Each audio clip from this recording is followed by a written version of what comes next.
পশ্চিমা বিশ্বের নানা নিষেধাজ্ঞা আর ভূ রাজনৈতিক চাপের মধ্যেও মহাকাশ প্রযুক্তিতে নিজেদের শক্তিমত্তার জানান দিয়ে চলেছে ইরান। সম্পূর্ণ দেশীয় প্রযুক্তিতে তৈরি ইরানের প্রথম রাডার স্যাটেলাইট শিগগিরই মহাকাশে ডানা মেলতে যাচ্ছে।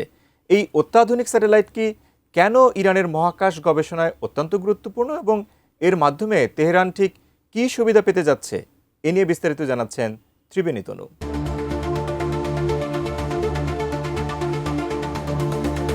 ইরানের নিজস্ব প্রযুক্তির সক্ষমতা প্রমাণ করে মহাকাশের নতুন অধ্যায়ের সূচনা করতে যাচ্ছে রাডার স্যাটেলাইট রাদ-1। ইরান স্পেস এজেন্সির প্রধান এবং তথ্য ও যোগাযোগ প্রযুক্তি মন্ত্রণালয়ের উপমন্ত্রী হাসান সালেরিহ জানিয়েছেন, এই বিশেষ স্যাটেলাইটটি খুব তাড়াতাড়ি আনুষ্ঠানিকভাবে উন্মোচন করা হবে। এটি হতে যাচ্ছে ইরানের মহাকাশ খাতের অন্যতম বৃহৎ ও গুরুত্বপূর্ণ একটি প্রকল্প। পরিকল্পনা অনুযায়ী স্যাটেলাইটটি 2026 সালের শুরুর দিকেই উন্মোচনের কথা ছিল। তবে মহাকাশ প্রযুক্তির জটিল ও সংবেদনশীল উন্নয়নের ক্ষেত্রে স্বাভাবিকভাবেই যে ধরনের কারিগরি পরীক্ষা নিরীক্ষা ও চ্যালেঞ্জ দেখা যায়, সেই কারণেই প্রকল্পটির চূড়ান্ত সময়সূচিতে কিছুটা বিলম্ব হয়েছে। তবে সব বাধা পেরিয়ে এখন তা সফলভাবে উদ্বোধনের জন্য পুরোপুরি প্রস্তুত।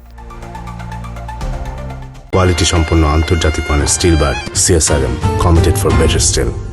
এখানেই শেষ নয়, তেহরানের মহাকাশ মিশন আরও দূর এগিয়ে নিয়ে যেতে রাদ-1 এর পর আরও উন্নত সংস্করণ রাদ-2 তৈরির কাজও ইতোমধ্যেই শুরু করে দিয়েছে দেশটি। নতুন এই রাডার স্যাটেলাইটে ব্যবহার করা হবে আরও আধুনিক প্রযুক্তি, যা প্রথমটির তুলনায় অনেক বেশি নিখুঁত ও উচ্চ ক্ষমতা সম্পন্ন চিত্র ধারণ করতে পারবে। বিশেষজ্ঞদের মতে এই রাডার স্যাটেলাইট প্রযুক্তির সফল বাস্তবায়ন ইরানের কৃষি, দুর্যোগ ব্যবস্থাপনা এবং পরিবেশ পর্যবেক্ষণে আমূল পরিবর্তন আনবে।